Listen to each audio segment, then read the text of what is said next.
Hello, everyone. A very warm welcome to this session. My name is Ritu Bhandari. I'm a manager in the Policy and Insights team at Economist Impact. And it's a pleasure to moderate this panel where we'll talk about catalyzing CEOs for SDG acceleration. This panel is supported by Boston Consulting Group and UN Global Compact. Before we kick off, I'd like to invite all of you to respond to the following sentence by scanning the QR code, which should show up on the screen shortly. And especially if you've not done this already, please do scan the QR code and complete the sentence. The greatest enabler to achieving climate targets faster is using one or two phrases. And your collective responses will generate a word cloud, as you can see on the screen already, that we'll display throughout the day. And as we can see, some of the big words coming up are commitment, regulations, collaborations, and which are kind of aligned pretty well with our panel and what we are going to talk about today. I would like to welcome all the panelists in this panel. Just beside me, Kate Parcharianon, who's the chief executive and co-founder at RISE. Next to him is Sumit Gupta, who's the managing director and senior partner at Boston Consulting Group. And following him is Prad Katpairoj, who's the director of sustainability Asia at Thai Union. Thank you so much for joining us. A quick sort of setting the scene or introduction to this panel. With just 6 years until 2030, only 15% of the UN Sustainable Development Goals are on track. And what we want to talk about in this panel is what can the private sector do, sort of, to fill the gaps, where should the private sector businesses come in, to accelerate action, to raise ambition, and what is the role of businesses in this regard. And businesses almost always need to make trade-offs when they're considering their economic goals versus these societal goals, and we want to talk a little bit about that as well, and really explore some actionable insights and proven strategies that companies can use to have like a transformative journey towards achieving the SDGs. Sumit, perhaps if I could start with you, right? Considering this topic, where do you think businesses and the private sector come in when we are talking about SDGs? Are there certain SDGs where they are better suited to lead? And I'd like to start with you, and Kid and Prad, I'd like your responses as well after that. Thanks, Ritu. Good afternoon, everyone, and thanks for having me here. Really excited about joining the panel and being in front of all of you. I think, Ritu, you made a very good comment that, I would believe that the role of private sector is actually very, very critical to actually achieving, the 17 SDGs that have been listed out. Of course, more in some of them versus the others. In my mind or my view, I would say, there are 6 of them that really stand out. I would go through them one by one. These are 7, 8, 9, 11, 12, 13, the way I remember them very well. I think you've already seen on the first one, the path on clean energy. This is where I see a lot of private sector action coming in.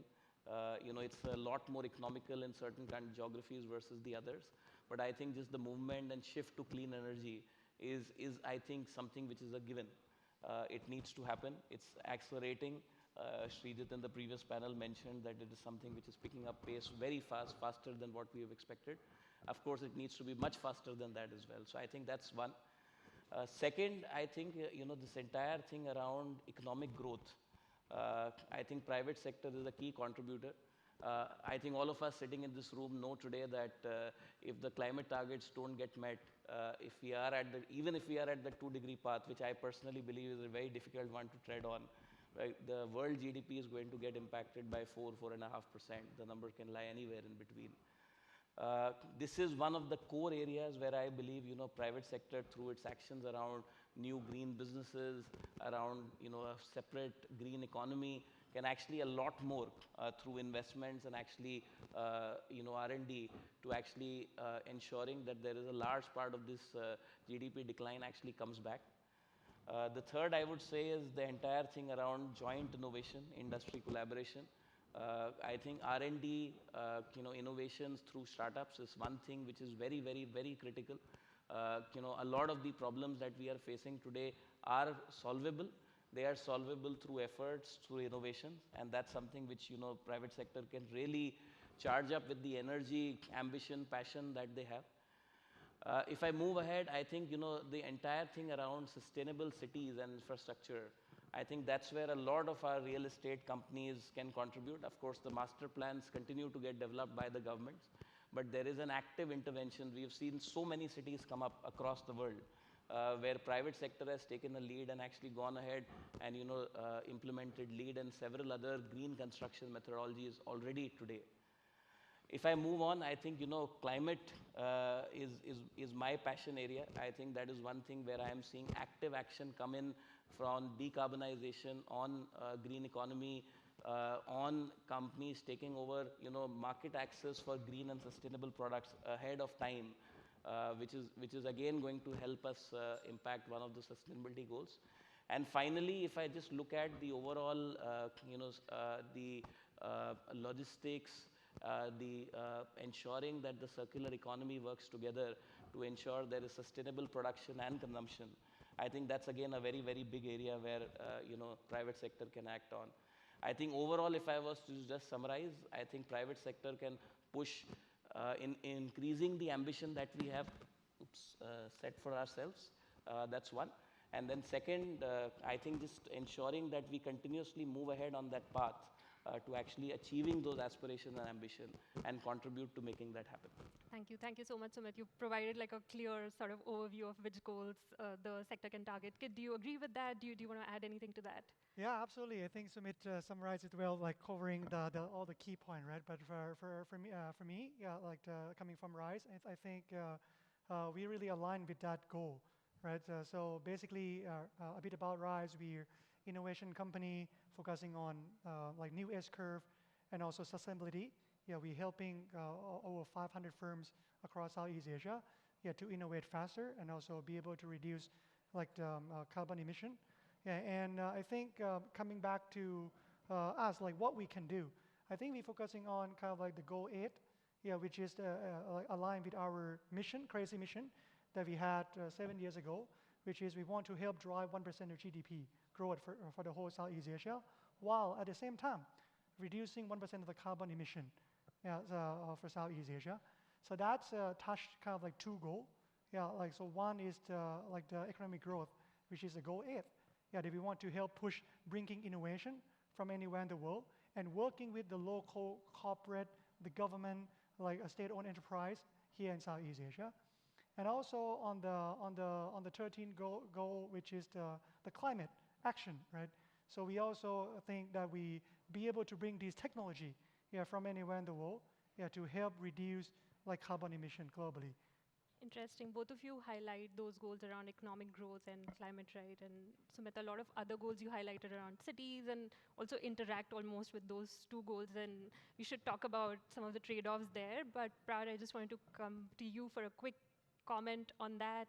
Anything more to add around role of businesses and private sector and sort of meeting the SDG goals? Yeah, so definitely. Just a quick introduction about Thai Union. Some of you may not know. It's a global seafood company leader. We have been in business for more than 40 years. We are a seafood processor. About 1 in 5 canned tunas around the world, by estimate, come from our factories. And we have set goal since 2016 that we want to lead and reshape seafood industry for a better outcome for both people and the planet. But also through this experience of working on this journey, we realized that it's not really only the role of private sector to lead. It's definitely very important for governments and regulators to step up and also lead and move together. Because there are certain actions, especially when it comes to marine sustainability, that private sectors cannot do alone. It's only actions that governments and regulators do. So we try to bring them along the journey. Just give examples, right? So we work with a large seafood companies, around 9 of them, the biggest seafood companies around the world a few years ago, to call on global governments to end harmful subsidies that could incentivize overfishing, right? We also call on governments to have ocean-related governance, to set up marine protection areas, to set up a good fishery management, because as much as we invest a lot of money as a company to end illegal, unreported, unregulated fisheries, it's also the role of regulators to ensure that this happen at scale, right? We have to remember that ultimately marine and ocean is a shared resource. It has it knows no border. So governments around the world have to step up on that. Now, on the other areas related to leadership, on decent work and economic growth, goal number 8, I'm glad to see previous speaker talk a bit about the issues of modern slavery. We should not forget about the people on part of the sustainability.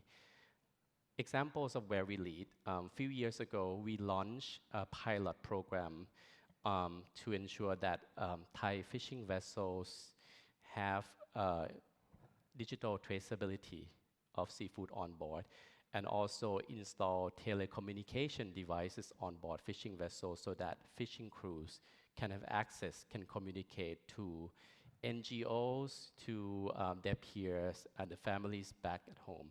And it was a success. And then shortly after that, we see that the Thai government revised their regulation to ensure that certain type of fishing vessels also need to have telecommunications. So I think this is examples of where we see that private sector can lead, but it's also important that governments also work together with us. So in a nutshell, yes, we can lead, but don't forget to bring others along the journey. Thank you for highlighting that very important point. And Kid, if I can again come to you next. I mean, talking about the role of business leaders and C-suite, right? Where do they come in when we are having this conversation? What is their role? What are the traits that they need to sort of accelerate action towards meeting these goals? Yeah, I think as a small and medium-sized company, as we are, I think there's separate into kind of like category, right? If you are kind of like small and medium-sized, just like me, so the CEO need to be the one who drive this initiative. Yeah, for example, we set our goal, the very bold goal to be net zero company in 2030. Yeah, we can do that because we are a small company. And then when you start something at very early, right? So that's you don't need to change much things. So that's what I believe, that as a CEO, if, you need to kind of like be bold, just like the previous speaker mentioned about, and then trying to make a big change into your organization. And what are the challenges you face in sort of that journey, right? You have these goals, and what are the challenges you face in sort of implementation? Yeah, I think the biggest challenge for us is like how to get everybody involved, right? And how to get everybody not just coming from me, hey, kid want to do this, and then everybody need to do this, but then how they join us wholeheartedly and understand where we want to go, right? So that's from the small medium-sized company perspective. But then if you're looking at the bigger company, right? So publicly traded company, the CEO now. Maybe not the one who drive this kind of like initiative. They might have some champion to do this, right? But also they need to have the right mindset in order to do this, because we need to move away, from just doing this as a compliance, as a regulatory compliance, but how to be able to make this sustainability become the edge of the company. I have one like quick example, because I went to Japan recently, and then I went to the shoe shop. Because I'm a marathoner. In the front of the shoe shop, right? They say they have the sign called 100% sustainability shoes. I jump in, tried it, and then I ordered one pair. The seller say, "Oh, we don't sell it. If you want to get it, you need to subscribe through online." And then once you subscribe, they charge my credit card every month, right? And then at month 6. They send a new pair of shoe, and then also the empty bag for me to put my old shoe to come back to recycle it. And then what I surprised about this is that this is how we be able to change a whole game, because normally people buys one shoes in 2 years, but now you'll be able to sell like 4 shoes in 2 years. Yeah, so that's kind of like the way that I think the business need to bring sustainability to be the edge of the company, yeah, and then that they can win over more and more. Sumit, If, go ahead. if I can add, I think Kid has touched most of the relevant points. I just wanted to extend to one more example. So as the regional leader for CNS for BCG in Asia, we've been interacting with a lot set of clients, but let me take one example of a large steel player there. We've been working with them for the last couple of years. I think, when I speak to the CEO there are a lot of different, trade-offs that the CEO needs to manage today. If you look at in the past, maybe it was, one or two metrics that would determine whether the C-suite is being effective or not. Maybe it's growth, maybe it's profitability. Today there are a host of other factors as well. So I think if I just broadly think about the 3-4 dimensions through which CEOs and C-suites can really impact a company's trajectory is one, I think, on just setting targets or ambitions, especially on the climate side. That becomes very critical. Do you go too aggressive? Do you actually be behind and be the second follower, or further a laggard just to see how things play out? I think that's a very big, important trade-off that comes out. The second is, as you think about investments, how do you balance the trade-offs? Because a lot of the climate investments that we speak about, many of them are actually good on the financial trade, paybacks as well. But some of them, obviously, given the longevity of investments, say renewable power, etc., they take a little bit more time compared to the standard 3-year, 6-year paybacks that businesses are used to. So how do you create the economic frame around decision making, taking into account the climate and sustainability targets that you set for yourself? The third is actually how do you induce collaboration in the organization? Because this is one additional aspect that has come in. So far there has been a way of reviewing performance internally, reporting every quarter to the street in terms of what matters versus not, and adding another dimension to it becomes very critical. How do you balance all of these things out? And last is, how do you manage stakeholders? I think with the increasing realization, that this is extremely important. I think CEOs and C-suites realize that this needs to be done. I think whatever they do, there is always a pushback on whether this is fast enough, whether this is ambitious enough or not. How do you ensure that every stakeholder, not just the shareholders alone, but every stakeholder, whether it's the employees, whether it's the communities that are around plants, I think the customers, all of them, what are the decisions that need to be taken so that actually these trade-offs moves the company ahead in the direction of achieving climate targets faster. Yeah, and this is also known as shared value, right? Instead Exactly. of just the economic value, moving towards that goal of shared value for different stakeholders and not just one sort of stakeholders, like you were saying. So thank you, Sumit. And Prad, like same question for you, right? Like this is kind of like really important part of this conversation around these trade-offs that we've been talking about, which businesses face, where they might have more immediate goals, which are more towards their profitability, more economic goals versus these environmental and social goals that we are talking about. How can they sort of balance these trade-offs? Any specific examples as well? I think it depends on how you frame the questions and the time horizon, right? For us, it's not really a trade-off because some of the times, like we are in the seafood business, we rely on natural resources from the oceans. Simply, if it's overfish, there is no business because there's no fish. So on a long term, it's not only a Thai Union mission of Thai Union, but it's also interest, right? Direct interest of seafood companies to ensure that ocean is sustainable and avoid overfishing, etc. Also, in some cases, more short term, we can look at working with our business partners to avoid that trade-off. One good example that I personally work on is on decarbonizing shrimp farms in Thailand. We are a shrimp processor. On one hand, we have the global brands, Bayer, the big supermarket in the US and Europe that we sell shrimp to, but we don't operate the shrimp farms. There are a lot of farmers, shrimp farmers in Thailand. A lot of them are SMEs. And we want to decarbonize in the supply chain. And we found that the best way to do it is to help farmers decarbonize their farming operations.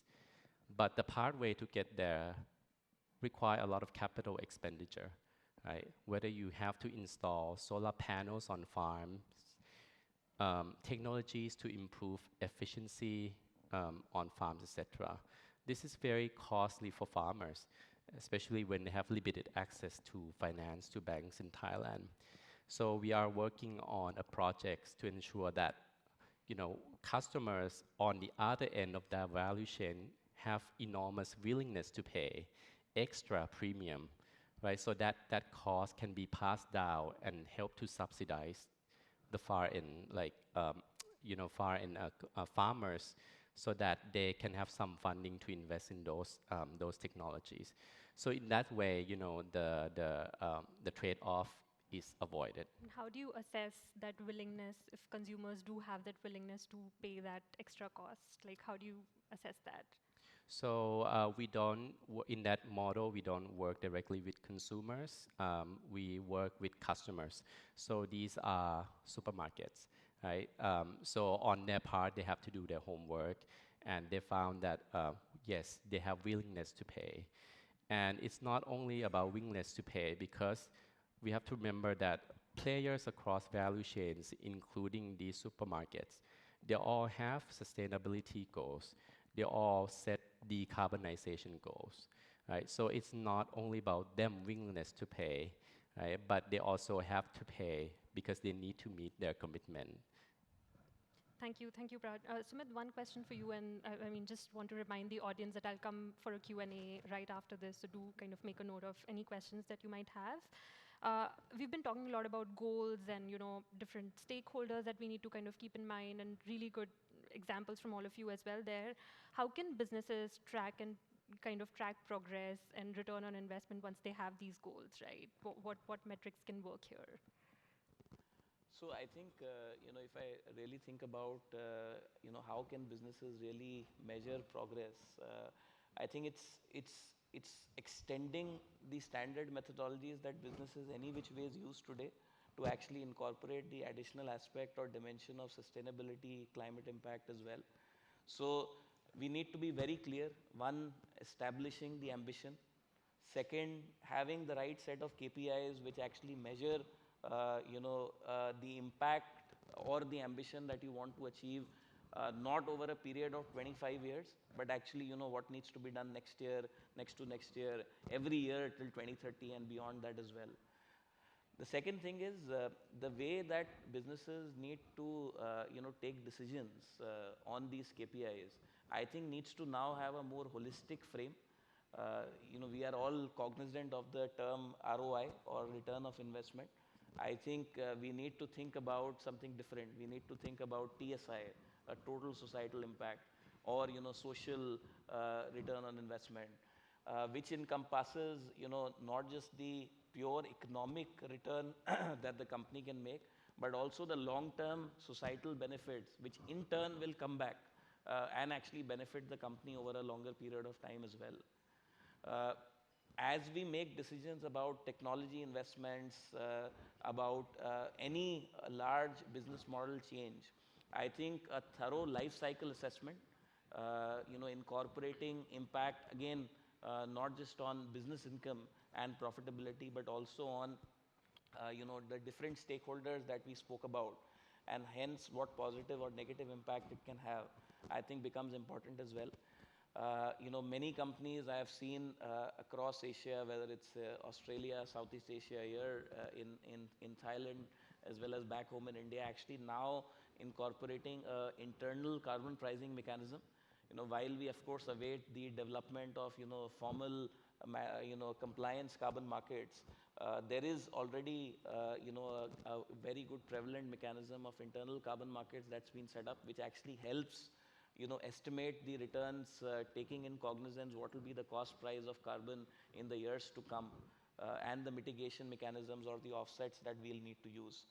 So I would say it's a combination of all of these metrics which will need to come in to ensure we can really make that happen, and of course use the technology very effectively on top.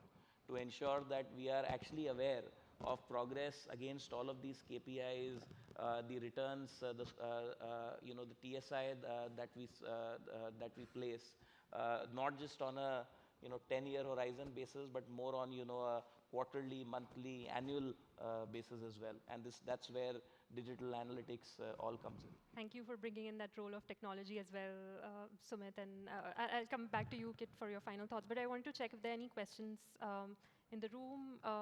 If there are, okay.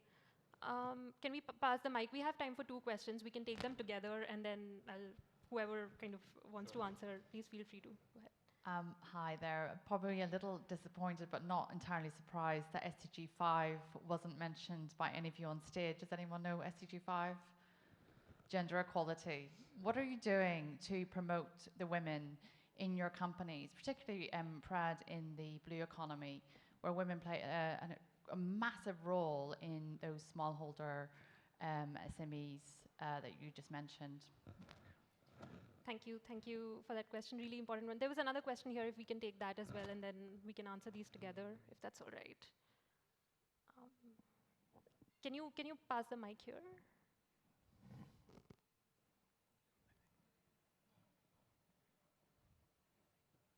Hi, thank you so much for your insights. My question is, how can CEOs navigate shareholder pressure that might be contrary to their sustainability goals? Thank you. Thank you. Yeah, so first, the question on gender, women, of course, a really, really important one. Would any of you like to take it around SMEs? Sure. And Kid, you can go ahead first, and then Sumit, happy for you to. Sure. Yeah. I mean, I just spoke about this at UN Leadership Dialogue in Davos, a couple months in January. Yeah, that actually, coming from Thailand, Thailand perspective, I think we are quite lucky. Yeah, because we are in service economy, right? 70% of the women is already in the market. Yeah, working, taking example of our company as a consulting firm, right? So we 70% of our employees are also women, and we have women around 40% of the board, level.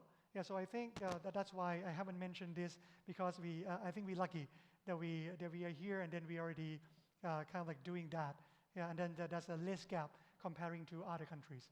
Thank you, Kid. Sumit, would you like to? And I would just add that if I look at BCG or my clients more broadly, but first let me talk about BCG. I think DEI, or more broadly diversity, including gender as well, I think is one of our key focus areas. I think our global CEO Christoph is personally committed to making that happen, which means if I just talk about gender as one of the dimensions there, which is about ensuring that there is parity, one, on the hiring side, as we think about incoming.